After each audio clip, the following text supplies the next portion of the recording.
जय हिंद। स्वागत है आपका एक और नए सफ़र में। इस बार हम चलेंगे यूनाइटेड किंगडम। यूनाइटेड किंगडम में 4 कंट्रीज़ आती हैं जो कि हैं इंग्लैंड, स्कॉटलैंड, नॉर्दर्न आयरलैंड और वेल्स। इस सीरीज़ में हमें कहाँ कहाँ जाने का मौका मिलेगा वो हम वहीं चलकर देखेंगे। इस वीडियो में हम वीज़ा और इमिग्रेशन को लेकर बात करेंगे, क्योंकि यूके का वीज़ा टफ़ है और इमिग्रेशन भी उसका टफ़ रहता है। तो हम देखेंगे हमें क्या दिक्कतें आती हैं यूके इमिग्रेशन पे। तो चलिए सफ़र शुरू करते हैं।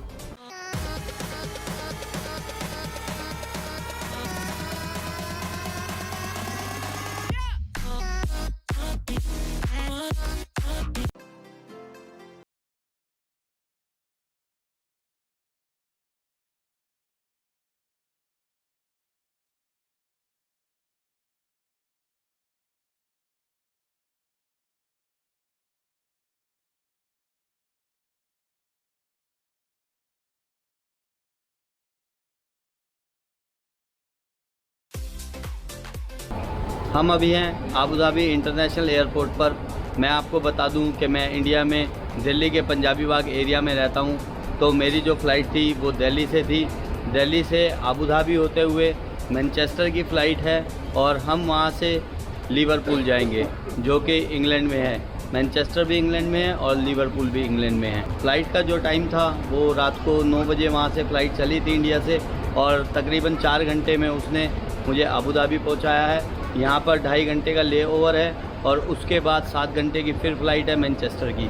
वहाँ से हम लिवरपूल जाएंगे और जो मैनचेस्टर में हमें लेने आएंगे उन्हें आप जानते हैं वो कौन है। वो मैनचेस्टर में जाकर ही पता लगेगा आप लोगों को। दिल्ली मैनचेस्टर दिल्ली जो फेयर है टिकट का, फ़्लाइट का, वो है 62,000 रुपीज़। जगह जगह आबू धाबी एयरपोर्ट पर होर्डिंग लगे हुए हैं। दुबई में एक्सपो होने वाला है 2020 में, अक्टूबर 2020 उसकी डेट है। और इस पे जो लिखा हुआ है वो लिखा हुआ है कि दी वर्ल्ड्स ग्रेटेस्ट शो। तो अगर आप लोगों को यहाँ जाना है दुबई एक्सपो में तो अभी से ही टिकट बुक करा लीजिए, क्योंकि बाद में टिकट बहुत महंगी पड़ेंगी। अक्टूबर में है तो 2-3 महीने पहले करा लेना। अगर उस वक्त कराई तो काफ़ी महंगी पड़ेंगी दुबई की टिकट। बोर्डिंग का टाइम हो गया है। हमारी फ़्लाइट अब आबू धाबी से मैनचेस्टर की है और इस फ़्लाइट में टाइम लगेगा 7 घंटे का। तो चलिए चलते हैं, बोर्डिंग करते हैं।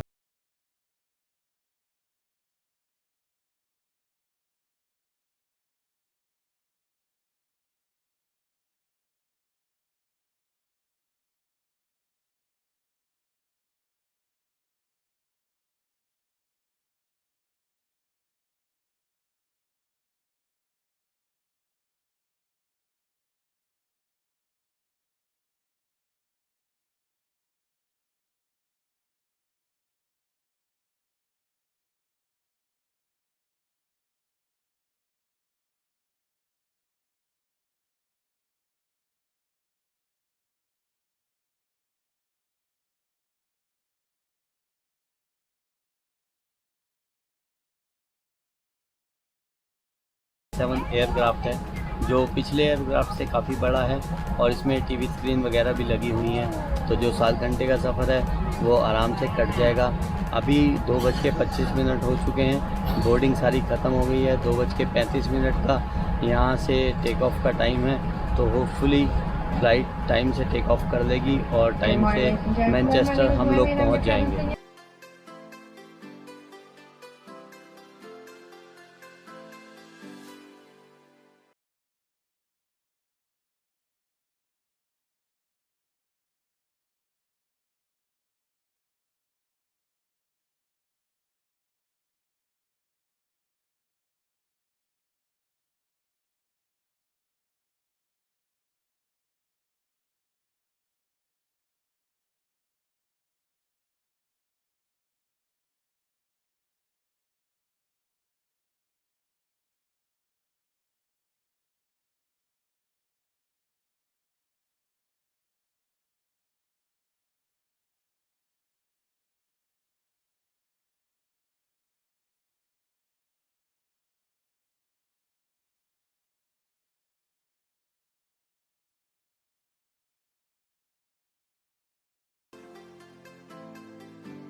तो हम पहुंच गए हैं मैनचेस्टर में। अभी हम अराइवल पे हैं और वेट कर रहे हैं किन्हीं के आने का, उन्हें आप जानते हैं। बैगेज ले लिया है और अभी हम अराइवल हॉल के बाहर आ गए हैं। इमिग्रेशन पे मुझसे जो क्वेश्चन किए इस बार वो ये थे कि आप कितने दिन यहाँ रुकने वाले हैं।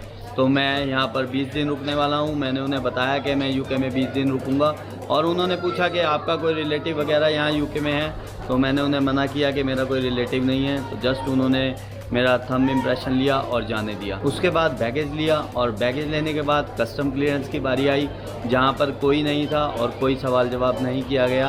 तो मैं बाहर आ गया हूँ। यहाँ पर आते ही मैंने बाहर स्पार स्टोर से एक सिम कार्ड ख़रीदी है जो है लिबेरा कंपनी की।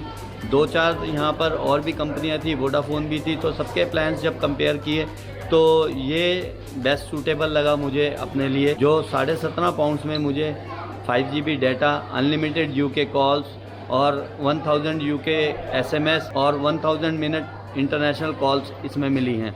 अगर आपको अपना एयरटेल, वोडाफोन, आइडिया जो भी इंडिया में नंबर आप यूज़ करते हैं वो नंबर यहाँ नहीं यूज़ करना, तो आप ये लिबेरा कंपनी का सिम कार्ड ले सकते हैं और टॉप अप करा सकते हैं। अभी सुबह के 8 बज चुके हैं और जो यहाँ पर टेम्परेचर है वो है 4 डिग्री सेल्सियस। तो ठंड बहुत है यहाँ। वैसे भी जो यहाँ की ठंड है वो विंडी होती है, बहुत तेज़ हवा चलती है यहाँ पर। तो 4 डिग्री का मतलब हमारे इंडिया में तो -1-2 मान लीजिए आप।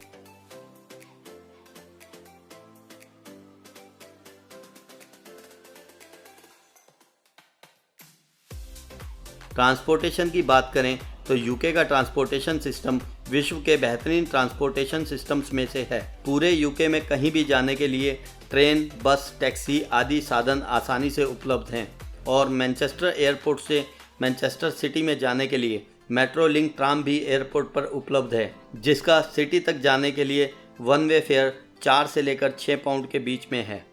आते ही सामना हुआ है बारिश से। तो स्वागत किया है यूके में बारिश ने। यहाँ का वेदर वैसे भी अनप्रेडिक्टेबल रहता है, कभी पता नहीं बारिश हो जाती है, कभी धूप निकल जाती है। लास्ट टाइम 2016 में एक बार मैं आया था तो एक दिन हाफ स्लीव्स की टी-शर्ट में घूम रहा था, तो अगले दिन जैकेट पहनने की नौबत आ गई थी। तो इतनी ज़्यादा ठंड थी यहाँ पर। और जिन्होंने हमें लेने आना था वो आ चुके हैं। हाँ जी, सही कहा। देखो कौन आया। हाजी विशाल जी। अपने विशाल जी को आप लोग सब लोग जानते ही हैं, लेकिन जो नहीं जानते उन्हें बता दूं, विशाल जी मेरे कॉलेज में सीनियर थे और कोई 20-21 साल से हमारा रिश्ता है। न्यूजीलैंड में, ऑस्ट्रेलिया में, सब जगह हमें दिखाने वाले विशाल जी हैं जी। हाँ जी। ठंड में मुझे बारिश, ठंड और बारिश का स्वागत। यूके के सफ़र में हमारी साथी रहेगी ये BMW X6। तो चलिए सफ़र शुरू करते हैं।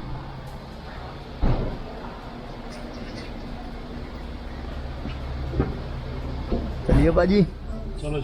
मैनचेस्टर से हम लोग जाएंगे लिवरपूल, जो यहाँ से कोई 50 किलोमीटर दूर है। ओहो, कार में बैठ के थोड़ा मज़ा सा आया। हीटर ऑन है। यह हीटर ऑन ही रहने वाले बाजी। नहीं 4.5 पाउंड, 450 रुपया 1 मिनट। लो जी, खर्चे शुरू। 4.5 पाउंड की पार्किंग, 1 मिनट भी नहीं लगा। 1 मिनट ही पाजी रुके हैं अभी लेने में। सही है भाई। यूनाइटेड किंगडम, जिसको शॉर्ट में यूके भी कहते हैं, के सफ़र की शुरुआत हम इंग्लैंड से करेंगे। इंग्लैंड नाम एक पुराने इंग्लिश नाम इंग्लैंड से लिया गया है, जिसका मतलब है land of the angles. Angles वो लोग थे जो 5वीं सदी से लेकर 10वीं सदी के मध्य में जर्मनी से आकर ग्रेट ब्रिटेन में बस गए थे। लेकिन 9वीं शताब्दी के अंत में अंग्रेजी इतिहास में इंग्लैंड के नाम से इस शब्द का उपयोग किया गया। तब इस शब्द के अर्थ का आधुनिकीकरण किया गया, जिसका मतलब था अंग्रेजों द्वारा बसाई गई भूमि। इंग्लैंड एक कॉन्स्टिट्यूशनल मोनार्की है, यानी कि संविधानिक राजतंत्र है। 18वीं सदी से लेकर 20वीं सदी के मध्य तक ब्रिटिश साम्राज्य विश्व का सबसे बड़ा और शक्तिशाली साम्राज्य हुआ करता था, जिसके बारे में कहा जाता था कि ब्रिटिश साम्राज्य में सूर्य कभी अस्त नहीं होता।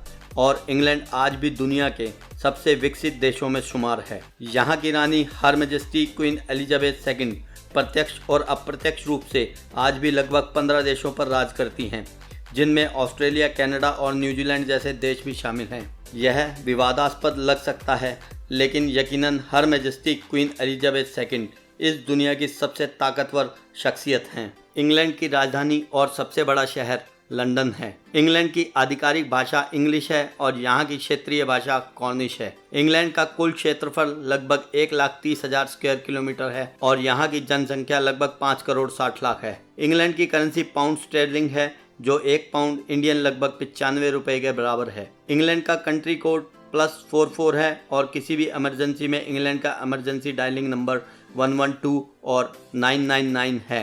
इंग्लैंड में 60% लोग क्रिश्चियन धर्म को मानते हैं, जबकि 25% लोग ऐसे भी हैं जो किसी धर्म को नहीं मानते। इसके अलावा 5% लोग मुस्लिम धर्म को मानते हैं और बाकी हिंदू, सिख, बुद्धिस्ट, जैन आदि धर्म को मानने वाले लोग रहते हैं।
पहली नज़र में एक बहुत ही ट्रेडिशनल सी सिटी है लिवरपूल।